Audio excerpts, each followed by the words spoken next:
You're standing in a world that no longer exists. The cold isn't just sharp, it's personal. It chews through fur and flesh alike. Your breath cracks in your chest. And ahead of you, rising from the haze like a living mountain, is a mammoth.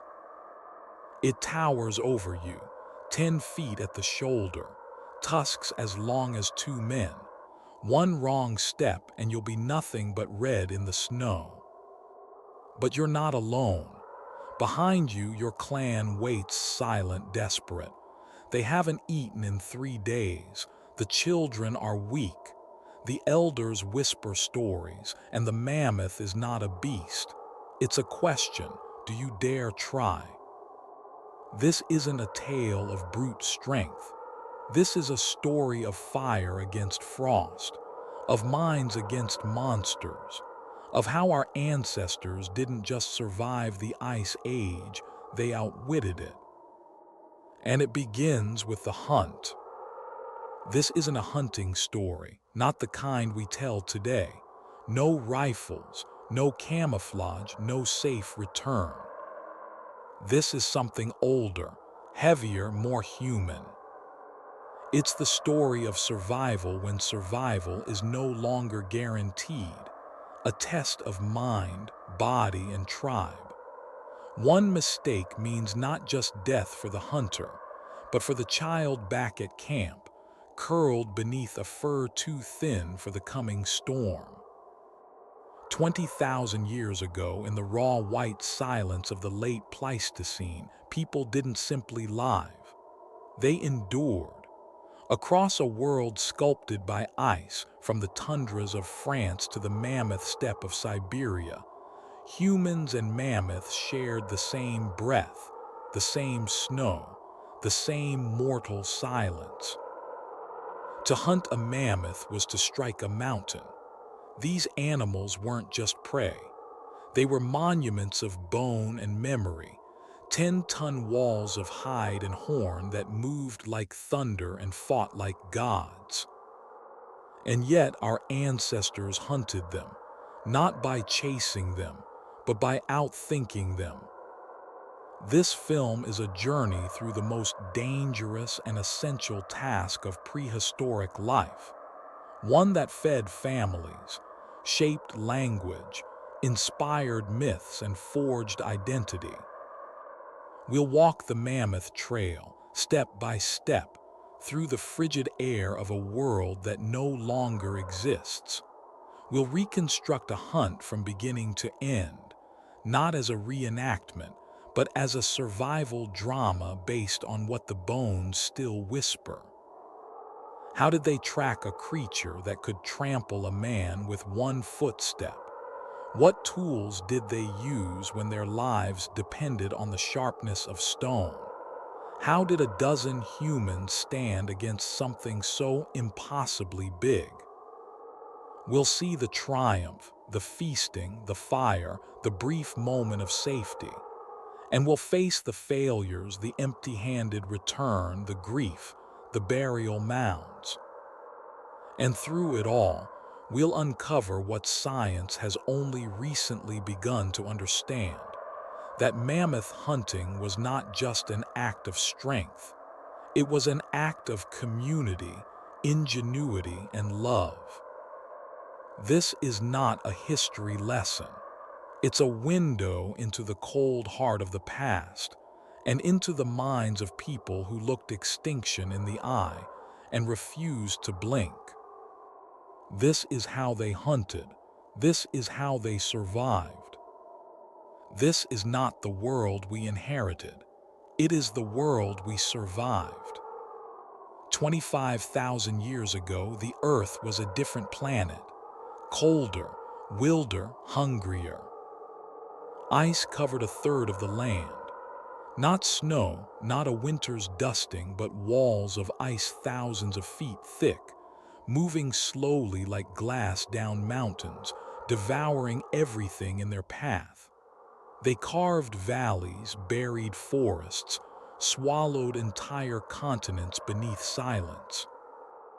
In the shadow of these glaciers, there was no jungle, no farmland, no shelter, just open wind and dirt. The Mammoth Steppe, the largest biome in history, stretching from Spain to Siberia, across Beringia and into North America, a supercontinent of grass, frozen mud, and survival. And in this frozen cathedral lived giants. To us, a mammoth is a fossil, a drawing, a dusty tusk in a museum. But to the people who lived here, to the people we used to be, it was everything. The woolly mammoth was a moving fortress, 10 feet tall at the shoulder, weighing more than 2 cars. Its skull alone could weigh 200 pounds. Its curved tusks, up to 15 feet long, not just tools of defense, but weapons, shovels, spears, cymbals, swords. Its fur was layered, coarse guard hairs up to 3 feet long, thick underwool beneath. It could survive temperatures that would kill us in minutes. Its blood was antifreeze, its bones armor. But it wasn't just the mammoth's body that made it dangerous. It was its memory. Like elephants, mammoths mourned their dead. They guarded their young with a violence born from centuries of survival. They watched, learned, remembered. If one of their own was killed, they knew. This was not an enemy you could afford to underestimate. So why would anyone hunt a mammoth? Because they had to. In this world, food didn't grow, it moved, and it ran, and it fought back. Deer, horses, bison, all smaller, faster, harder to catch. And when the winter lasted 10 months, one kill wasn't enough. A mammoth, though, a mammoth could feed an entire clan. Not for a day, but for weeks. Meat, fat, marrow, bone, hide, sinew, even dung burned for fuel. Nothing was wasted, nothing could be. To hunt a mammoth was to gamble your life against a season of survival. But it wasn't just about meat, it was about meaning. When you live in the shadow of extinction, survival becomes sacred. Every hunt was ritual, every kill, a story etched in memory, bone, and ash. We find their echoes in cave walls of paintings not of prey, but of reverence. In Chauvet, in Altamira, in Rouffignac, they didn't draw mammoths because they were common. They drew them because they were mythic, the embodiment of challenge, of danger, of awe. But reverence was no substitute for reality. You could pray to the mammoth, or you could track it, corner it, kill it, or die trying. This was the crucible of the Ice Age, a world where the line between predator and prey blurred with every breath, where survival wasn't guaranteed by muscle, but by memory. By knowing the wind, reading tracks, timing the herd, coordinating the kill. The cold taught humans to think like predators, but the mammoth, it taught us to think like people. We know this happened, not because of legends, but because of bones. Sites like La Cotte, where Neanderthals may have driven mammoths over cliffs, or Dolny Vestanis in Moravia, where mammoth bones were arranged in shelters, circles, symbols. They didn't just kill mammoths, they built their lives around them, literally. Some shelters were made entirely from mammoth bones, ribcage as walls, jawbones as door frames, tusks arched above like frozen cathedrals. These were not savages. These were engineers of extinction. But this world came at a cost. To live here was to be hunted, even as you hunted. The cold didn't care how clever you were. It just waited. For every mammoth brought down, a hunter didn't come home. The mammoth won too, often. They crushed skulls, impaled with tusks, trampled entire hunting parties. The earth itself remembers. You can still see the trauma in ancient bones, shattered femurs, spear points lodged in ribs, tusks cracked from collision. This wasn't domination, this was war. But if the Ice Age was war, then the mammoth was the final boss. And hunting, it wasn't just survival, it was initiation. For the young, for the clan, for our species. Because something else happened in this brutal, beautiful world. We changed. We started planning, teaching, sharing. We told stories before the hunt, not just after. We learned to imagine what the mammoth might do before it did it. That's not instinct. That's foresight. That's human. The mammoth didn't just feed us. It shaped us. It made us strategists, engineers, storytellers. The skills it forced us to learn, cooperation, tool-making, empathy, weren't just for the hunt. They became the scaffolding of civilization. We hunted mammoths to stay alive, but in doing so, we learned how to be human. Before the arrow flew, before the trap was sprung, before the mammoth fell, something far greater had to happen. The people had to agree. They had to plan, prepare, imagine. Long before the spear came the mind. 200,000 years ago, this land wasn't ruled by one kind of human. It was home to many. Neanderthals, Denisovans, and later us Homo sapiens, cousins, not copies. They weren't the failed drafts of evolution. They were survivors of their own brutal ages. And sometimes, they were smarter than we think. Neanderthals weren't mindless brutes. They buried their dead, cared for their injured, cooked with fire, crafted stone tools so precise they rival a surgeon's scalpel. In some ways, they were even stronger than us. Denser bones, bigger brains, and they lasted longer than our entire recorded history has so far. They didn't vanish overnight. In fact, part of them never left. You carry them with you, in your cells, in your skin, in your story. So what made Homo sapiens different? What let us outlast them? It wasn't just muscle. It was meaning. Where Neanderthals repeated tradition, sapiens built culture. We didn't just hunt, we imagined. We remembered. We taught. And then we told stories. Deep in the caves of Lascaux and Chauvet, we find no scribbles, no marks of random violence. We find art placed with purpose, layered with memory. These were not decorations, they were instructions, maps, memories, myths. They weren't just about the animals, they were about us. What made us dangerous was not our strength. It was our numbers, our memory, our minds connected. A Neanderthal might be stronger than you, but a tribe of sapiens who shared ideas, who anticipated, coordinated, adapted. That was a weapon the Ice Age had never seen before. We taught across generations, across roles. The elders remembered patterns of migration. The children watched for changes in the herd.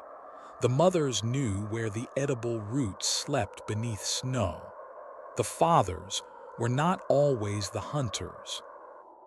This was not a world of hierarchy. It was a world of survival, and survival favored those who shared. To bring down a mammoth, you needed more than courage. You needed choreography. This was ballet, not brawl, flank, circle, drive, anticipate. No one person saw the whole hunt, but together, the tribe became something more than individuals. They became one mind, one will. We didn't just survive by killing giants. We survived by becoming like them. Like mammoths, we formed circles, defended the young, mourned our dead, shared warmth, carried knowledge like fire from generation to generation. Empathy wasn't weakness, it was strategy.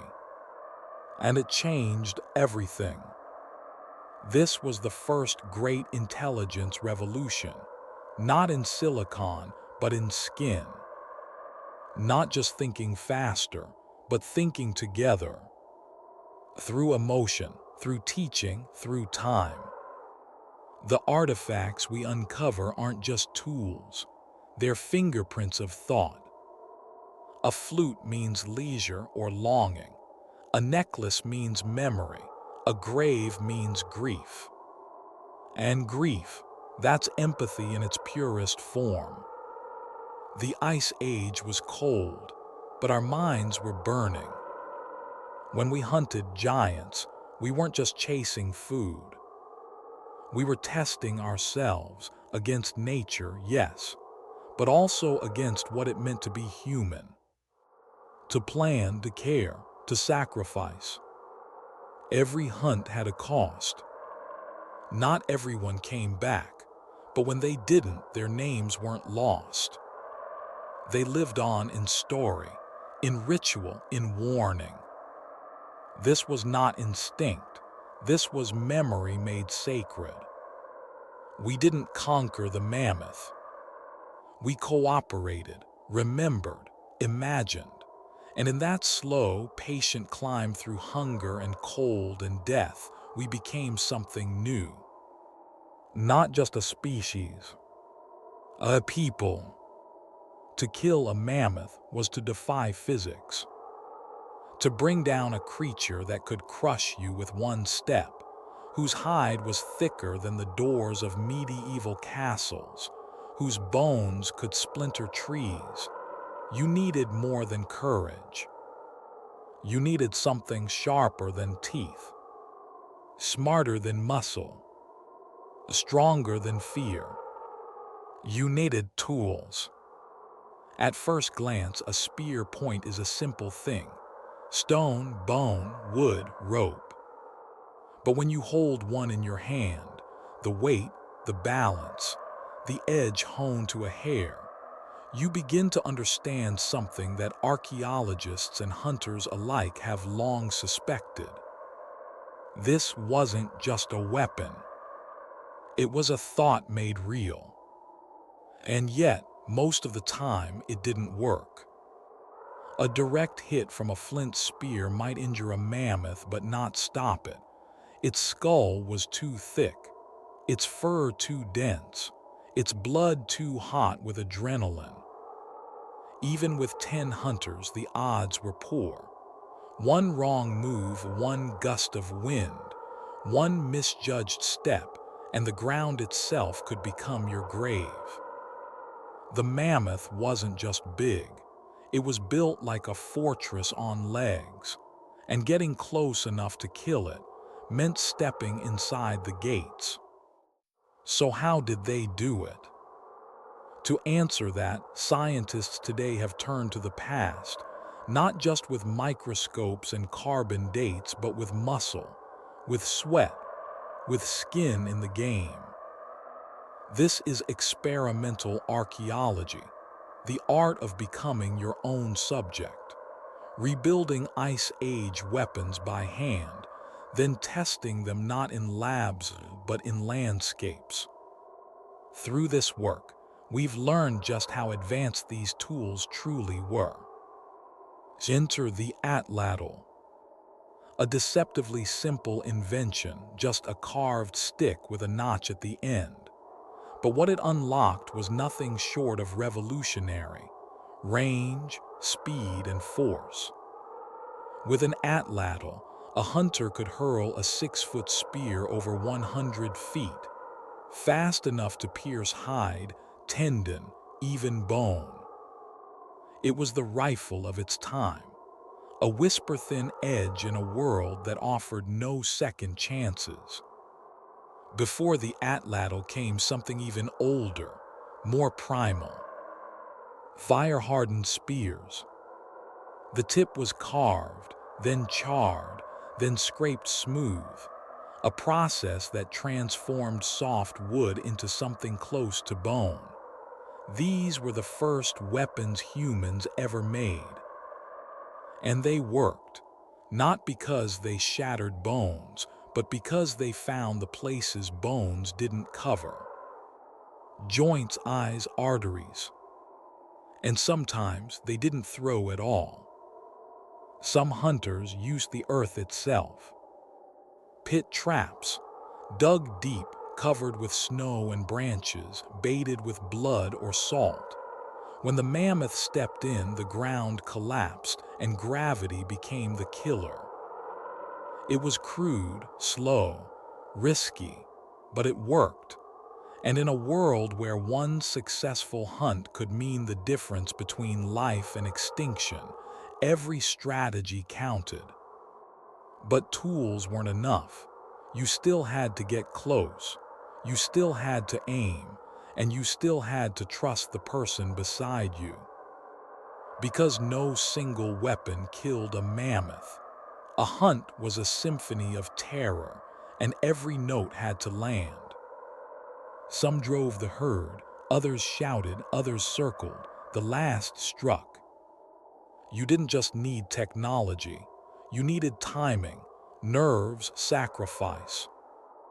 Even today, with modern replicas, the success rate is low. You feel it in your chest the moment when stone meets resistance, when the spear doesn't go deep enough, when you realize it would have kept coming. And in the Ice Age it did. We know this because the bones remember. Mammoth skeletons have been found with flint points still lodged inside, with ribcage shattered, with tusks cracked from brutal impact. Sometimes the wound had healed, a testament to a fight survived. Sometimes it hadn't. A weapon is more than a tool. It is memory made sharp. Each flint point was carved by someone who remembered the last hunt and hoped not to die in the next. Each atlatl notch was tuned not just to physics, but to faith, to the belief that this time the wind would hold, the throw would land, the giant would fall.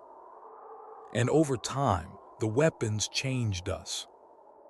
Every new design forced new thinking. Every failure taught adaptation. Every success bought with pain became a lesson, carved into the next tool, the next mind, the next hand. We weren't just learning how to kill. We were learning how to solve. That's the secret of the hunt. It didn't end when the mammoth fell. Because the moment we learned to shape the world outside us, with flint, fire, and force, we began to shape the world within. The mammoth wasn't just prey, it was a puzzle. And in trying to solve it, we invented ingenuity. We sharpened stone to pierce flesh. But in the end, it was the mind we honed. And what we built with it would echo long after the ice was gone. The snow is thin here, wind-blown, pressed flat by time. But beneath it, someone sees something. A scuff, a shape, a whisper pressed into the earth. It is not a print, not exactly, but it's close enough. Large, round, edged with the faintest ridges, soft as breath. A mammoth passed here, not long ago. And just like that, the hunt begins. They don't run, they don't shout. This isn't pursuit, it's chess. A slow, brutal game that might last days or end in seconds. They've seen the signs before: flattened grass, crushed saplings, a dark, wet pile steaming faintly in the cold, dung still fresh. The herd is moving. They know the rhythm of mammoth travel, how the matriarch leads, how the calves keep to her shadow, how the bulls trail like slow, looming ghosts. What they don't know is where the herd will go. Yet, the wind is everything.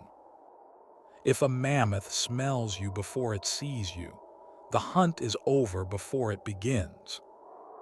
So you stay upwind, always, even if it means the long way around, even if it means hunger gnawing your belly as you circle the same valley twice. You move when the wind says move. You stop when it stills. Because the mammoth doesn't forgive mistakes. And it doesn't forget them either. They've lost people before. A cousin, a brother, a friend. Bones crushed like twigs. One moment of miscalculation and the ice drank them down. This time, they'll do it differently. This time, they have a plan. You don't chase a mammoth, you outthink it. You predict its movements. You turn the land against it. You become the architect of its doom. This is not about brute strength. That's a battle you will lose. This is about terrain, timing, nerve. At La Côte de Saint-Brelide, an Ice Age site perched on the cliffs of Jersey, archaeologists uncovered layers of mammoth bones heaped at the edge of a ravine. No spears, no traps, no signs of chaos. Just bones piled like wreckage. Hear what they think happened. The hunters waited, days, maybe weeks, watching, learning. They let the herd get comfortable, let them graze, let them grow unaware. Then they struck. Not with weapons, with fear. A line of fire, a wall of noise, maybe even smoke thrown with burning dung foul enough to make a god flinch. And just like that, the mammoths ran. Not into traps, into cliffs. The land did the killing. Gravity finished the job. And at the bottom, the hunters waited. They didn't need to charge into chaos. They didn't need to fight giants head on. They just needed the patience to watch, the courage to hold back, the wisdom to know that the land, cold, hard, indifferent, was the greatest weapon of all. Tens of thousands of years later, the evidence still speaks. Not just of death, but of brilliance. This wasn't madness, it was method. This wasn't luck, it was strategy. The bones are not scattered in panic, they are stacked. Layer upon layer, over generations. Not every hunt ends in a cliff fall. Sometimes you choose the ambush. Pick a narrow place, a dead-end ravine, a place where the wind favors you and the mammoth has only one way out. You set the trap with the landscape, you dig channels, you line sharp stakes in the snow. And then you wait. The day stretches, the cold seeps in. The mammoth moves closer. This moment, the breath before violence, is the longest silence in the world. No sound but wind, no motion but breath. And then, a shout, a whistle, a stone clacks against bone. The herd bolts, and the ambush begins. They never go for the matriarch. Too big, too fast, too many memories behind those eyes. No, they target the one falling behind. A bull, adolescent, old enough to wander, young enough to hesitate. This is the window. Even wounded, it's a wall of muscle. But now it bleeds, now it slows. Now the others know it's doomed, and they leave it behind. That is the cruel efficiency of herd instinct. One dies so the rest can live. The final blow is not the hardest, it's the closest. Up close, the smell is overwhelming. Heat, dung, blood, the scent of ancient fur. You look into the eye of something as old as myth. And then it collapses. It's over. But it never feels like victory, not right away. There is no cheer, only silence. And then slow relief. Nothing is wasted. The skin becomes tense, the fat becomes fire, the bones tools, sled runners, even art. One mammoth could feed and shelter a tribe for weeks. But more than that, it buys time. Time to breathe, time to teach, time to remember. The story is told that night, again and again.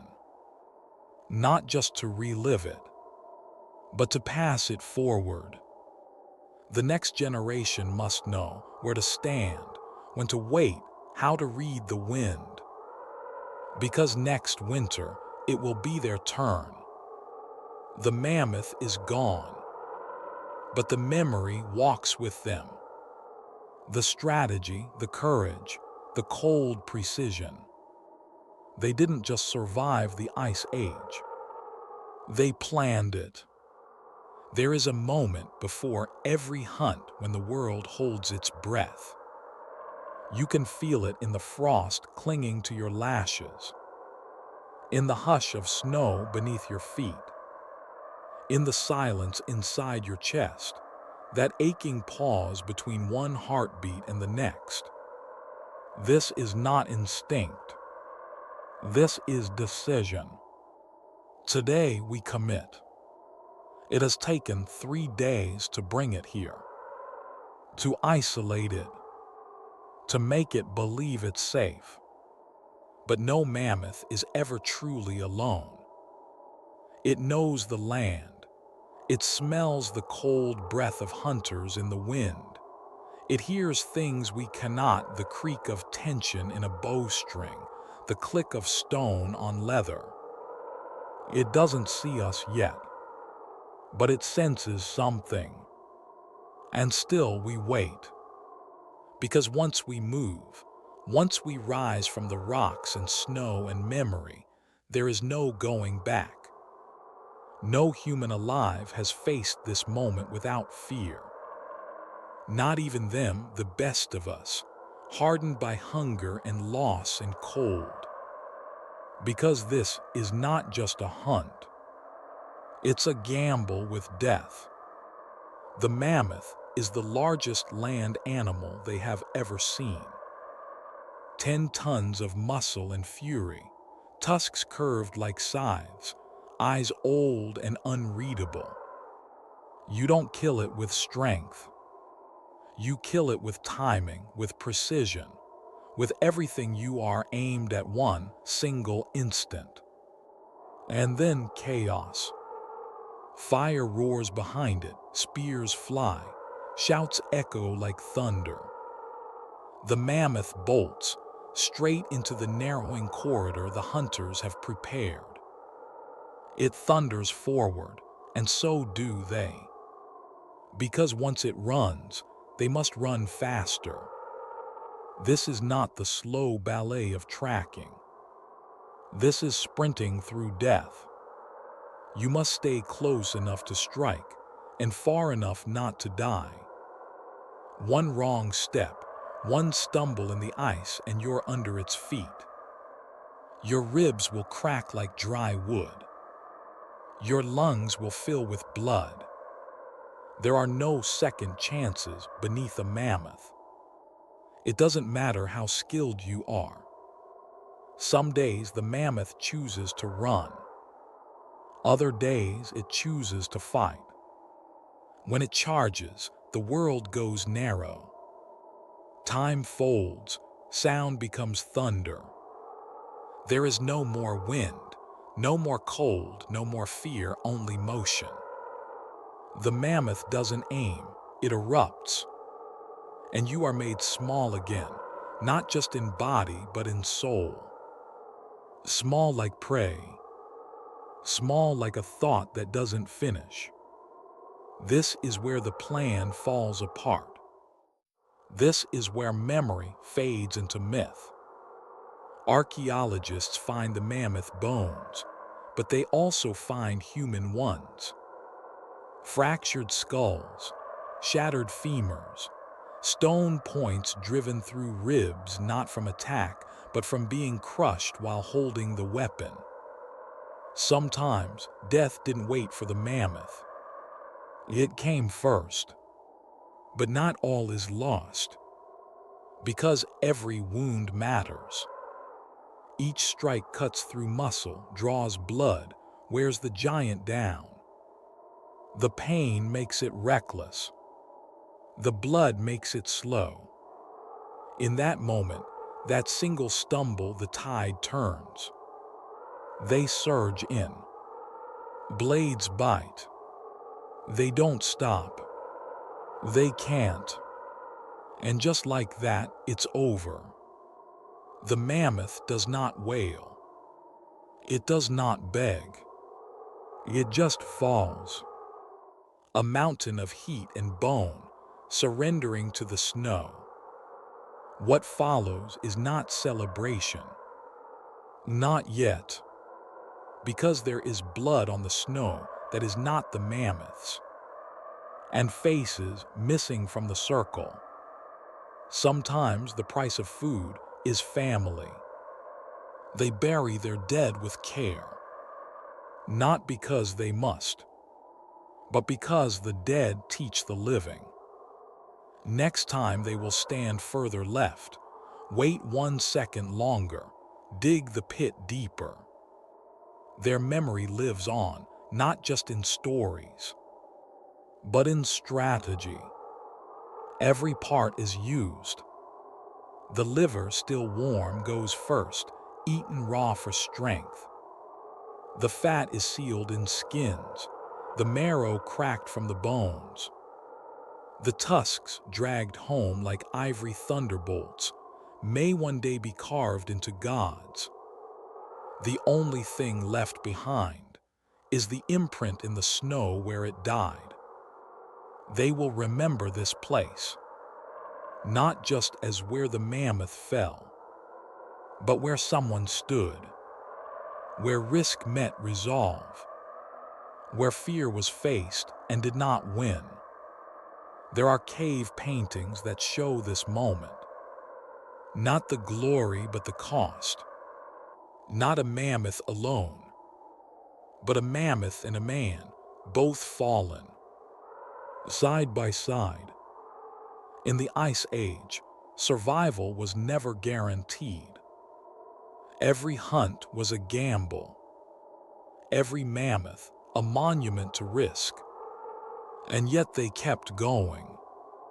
Not because they were fearless, but because they were afraid and did it anyway. When the mammoth fell, there was no roar of triumph. No shouting, no dancing, no crude joy. Only breath. Only silence. Only the staggering, impossible fact that it was dead. And now the work begins. Because killing a mammoth was not the end of the story. It was the beginning of something far more enduring. A communion of blood, bone, and fire. The body is still warm. Warm enough to make steam rise in the cold morning air. to bury your hands deep into the flank and feel life's last echo radiating from beneath the skin. They cut quickly, not out of haste but necessity. Predators will come. The smell will carry for miles. And 10 tons of flesh is no small thing. It is a city's worth of food, and it begins to rot the moment it hits the air. Their blades are small, their hands numb with cold, but their coordination is ancient. Because this is not the first mammoth, it will not be the last. They know where to cut, how to roll the body, how to carve around tendon, not through it, which parts must be eaten quickly and which will last through the hunger of winter. The liver is taken first, still warm, still quivering. Rich with vitamins, it's passed between hands and eaten raw in reverent silence. This isn't indulgence. This is medicine. They work in teams. One group strips the meat, another splits bones for marrow, a rich, fatty paste that clings to the soul like fire. Another gathers fat, another peels hide. Every tendon is harvested. Every sinew has a purpose: to make cord, lash spearheads, tie clothing, craft bows. They are not butchering a beast. They are disassembling a miracle. There is no waste. Even the smallest children help, collecting splinters of rib to use as awls or beads. Nothing is discarded lightly, because everything came at a cost. Every bite is paid for, not in coin, but in courage, in wounds, in lives. Some of these people will carry scars from this hunt for the rest of their days. Some will not return at all. The kill site becomes a temporary village. They do not move the mammoth to their home. They bring their home to the mammoth. And sometimes they stay for days. They build shelters from its bones and skin. A skull becomes a windbreak, a femur a seat, a ribcage a wall. They sleep beside the warmth of its remains, not out of savagery, but necessity. This is not barbarism. This is survival in its purest form. And then around the fire, something begins to shift. The chaos of the hunt gives way to rhythm, to ritual. The meat cooks slowly, hissing on stone. Fat drips and pops. Someone begins to hum. Not a song with words, but something older. Something that sounds like the earth cracking under ice.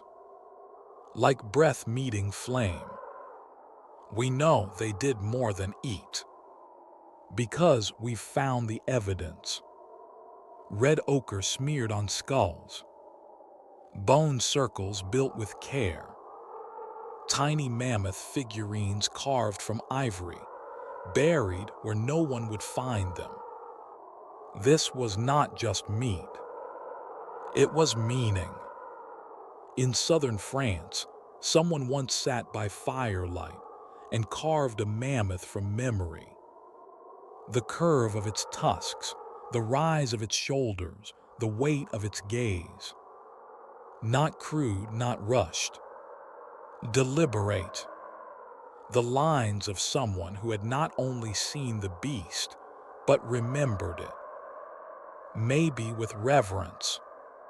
Maybe with grief. Maybe with awe.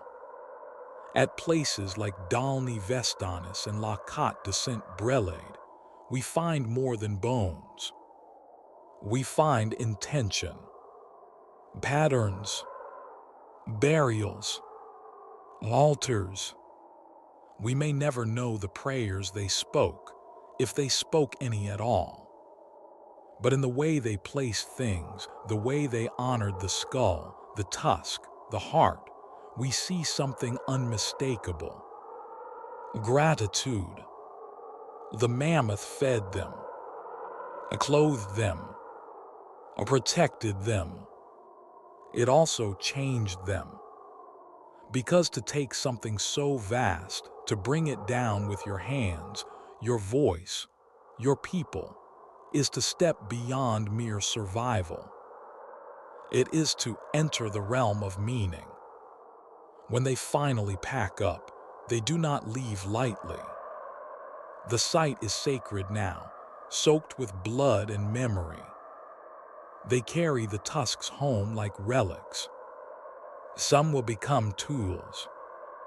Some will become stories. Some will become gods.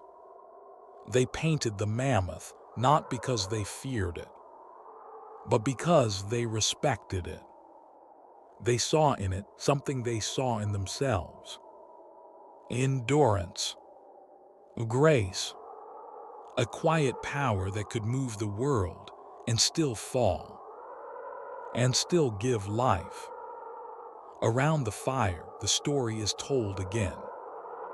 Of the time we ran with giants.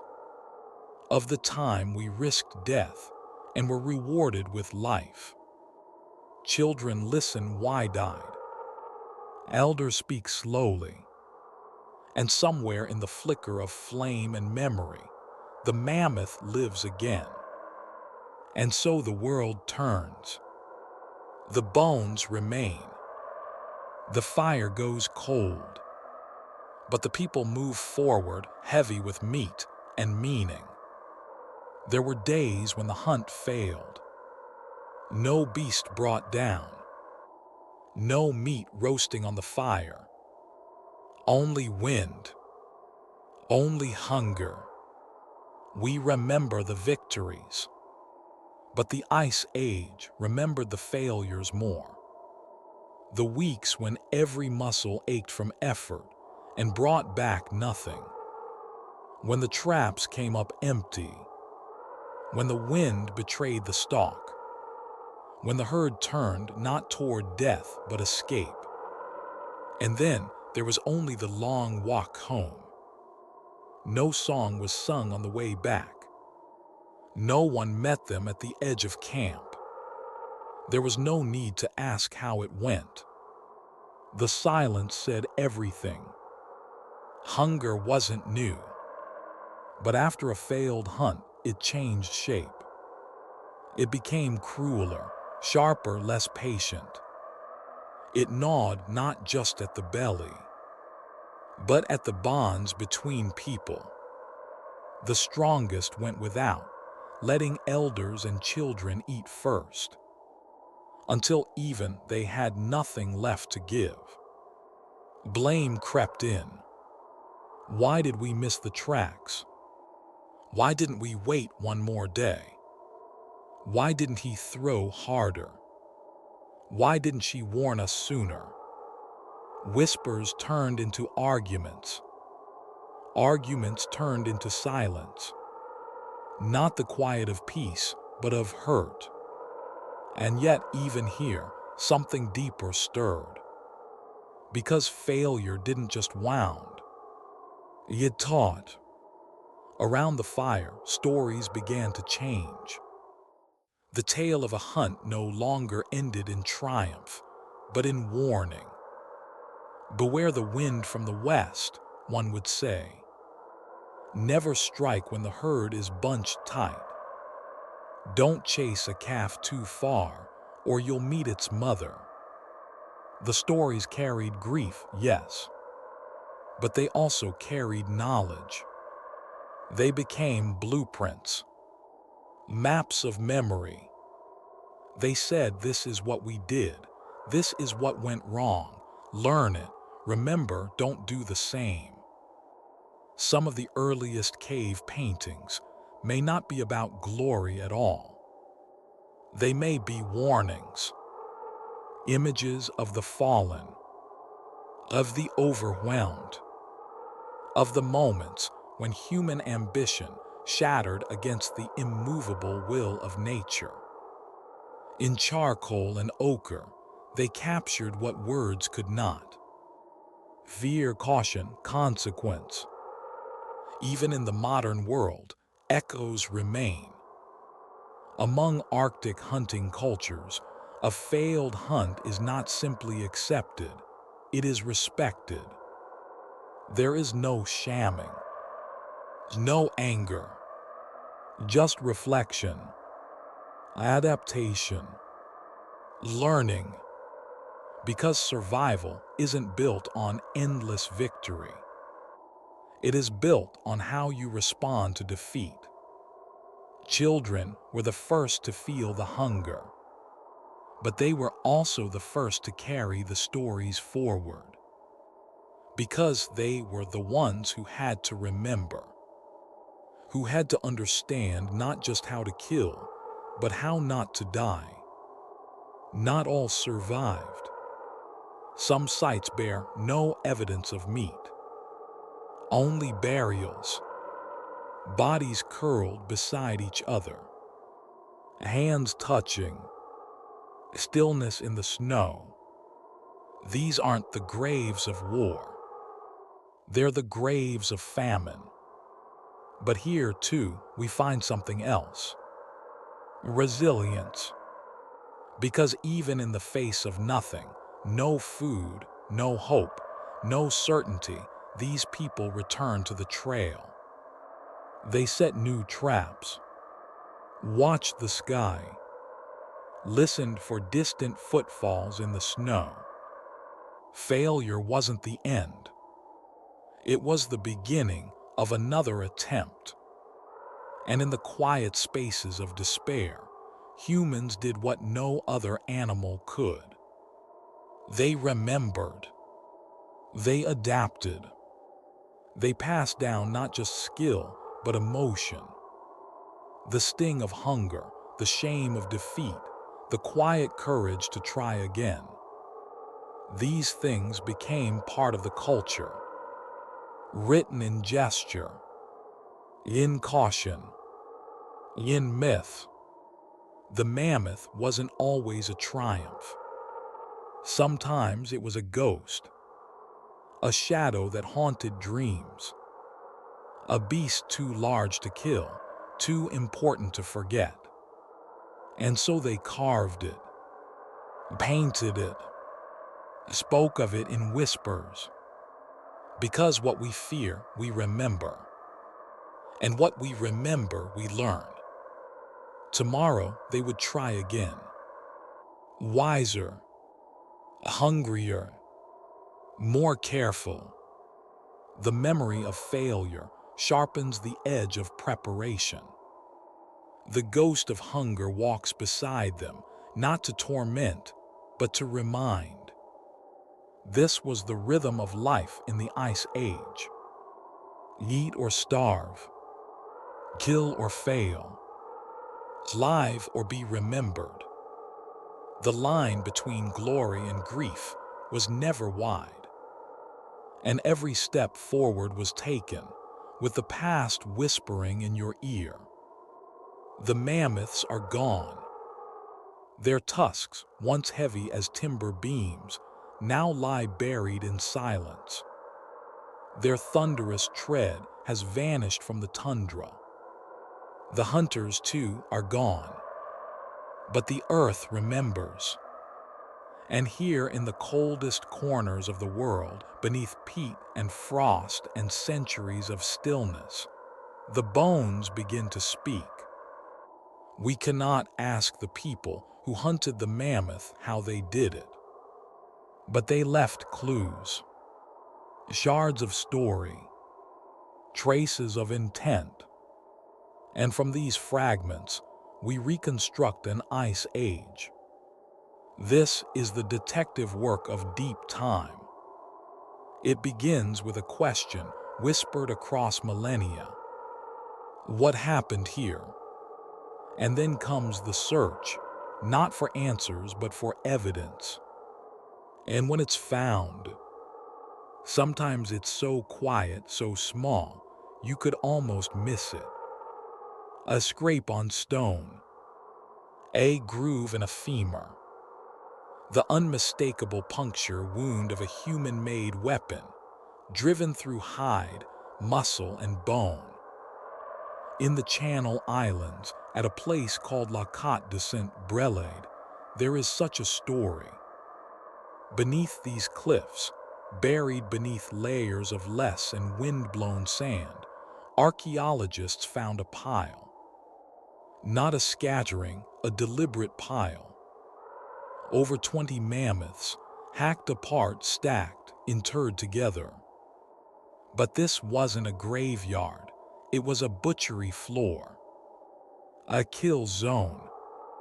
La Côte isn't just remarkable for its scale. It's the choreography. Natural stone walls formed a funnel, a trap.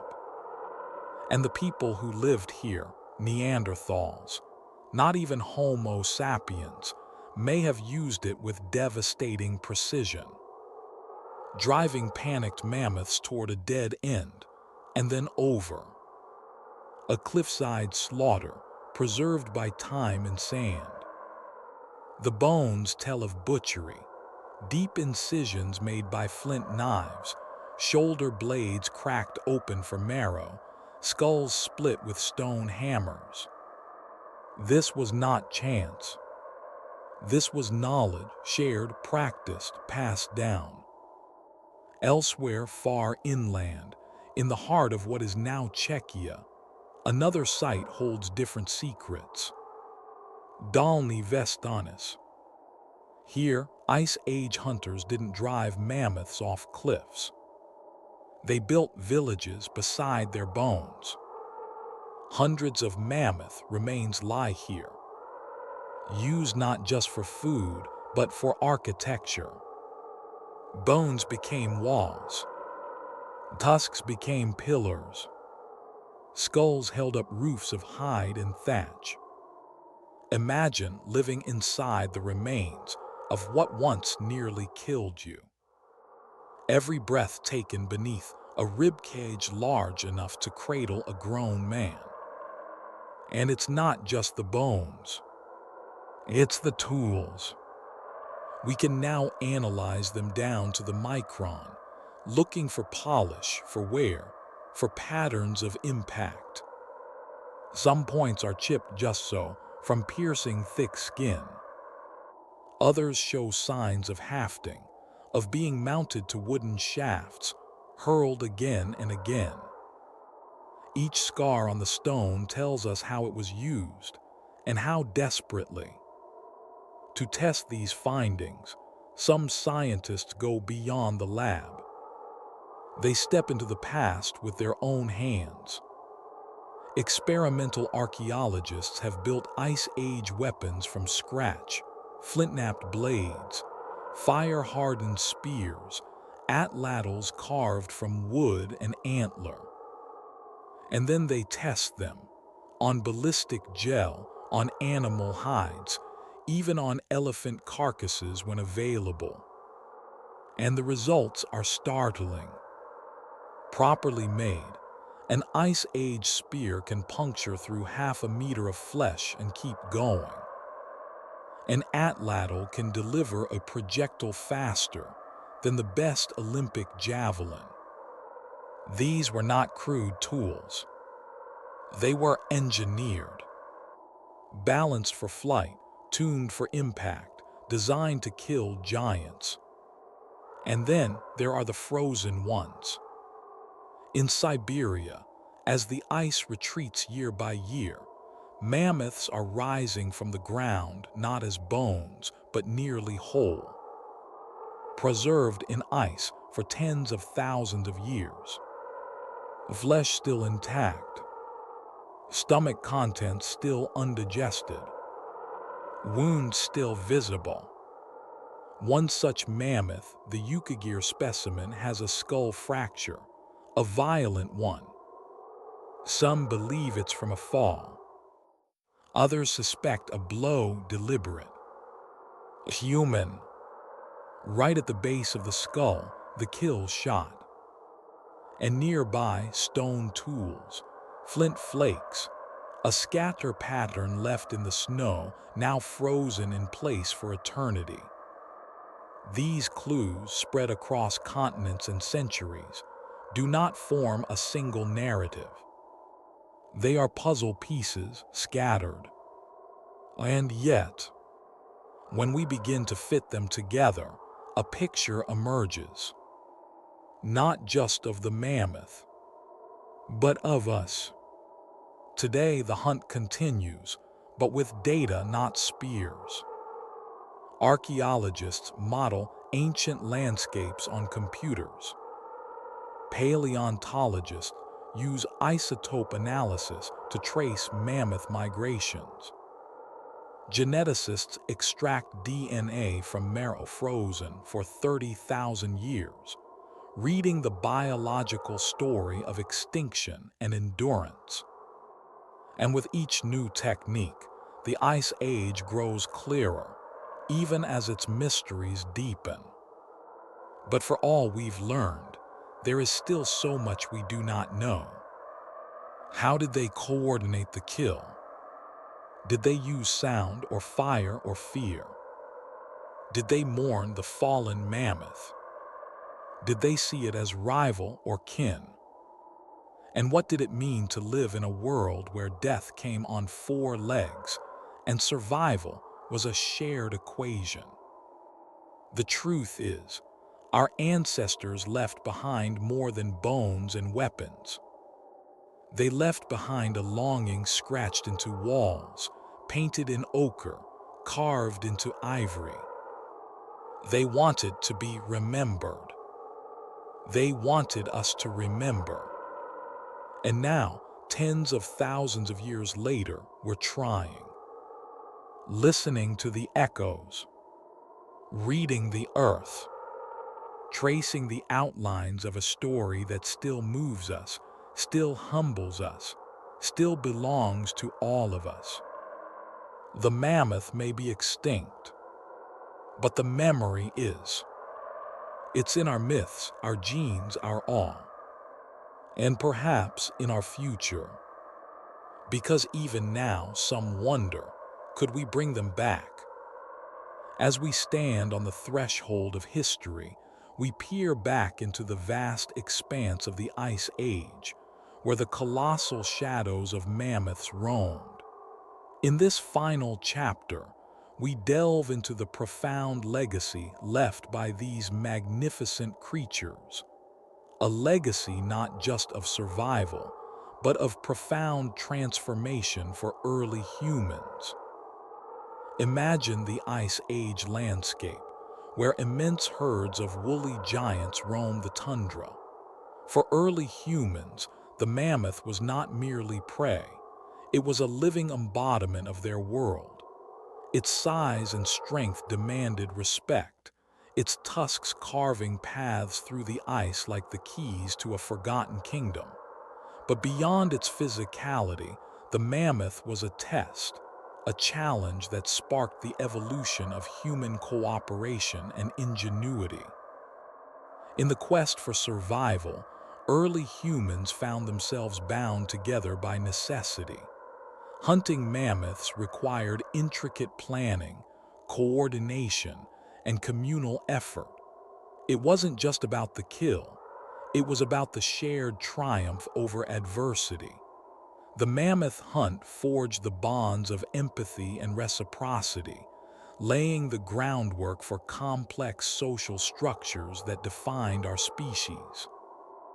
Among the relics of these hunts lie the tools, sharp flints crafted into spears and knives, meticulously honed over generations. These artifacts tell stories of innovation born from necessity, of minds sharpened by the challenge of outwitting giants. Each tool was a testament to human adaptability, a bridge between survival and mastery over the elements. But the legacy of the mammoth extended beyond mere survival strategies. It permeated the fabric of early human culture, giving rise to rituals that honored the spirits of these majestic beasts. Through these rituals, humans sought to understand their place in the cosmos, weaving stories of courage and reverence into the tapestry of their existence. Language itself evolved, carrying the echoes of mammoth hunts in its cadence and rhythm. Yet, as the Ice Age waned and the mammoths vanished, a profound shift echoed across the landscape. The extinction of these giants marked more than the loss of a species. It signaled the beginning of an era where the balance between humanity and nature began to fray. The unraveling of a world once intimately understood now posed questions we grapple with today. As we conclude our journey, we are left with a reflection. Could early humans have endured the Ice Age without the mammoth? Perhaps. Yet the mammoth's legacy transcends mere survival. It taught us empathy, innovation, and the power of communal endeavor. In its absence, we are left to ponder the path we have taken, a journey that began amidst ice and tusks, and continues as we navigate the complexities of our modern world. In the next chapter, we explore the echoes of the Ice Age in the modern era, where remnants of mammoths still shape our understanding of ecology, climate, and the interconnectedness of life. Join us as we unravel the threads of time, connecting the past to the present in a narrative that spans millennia.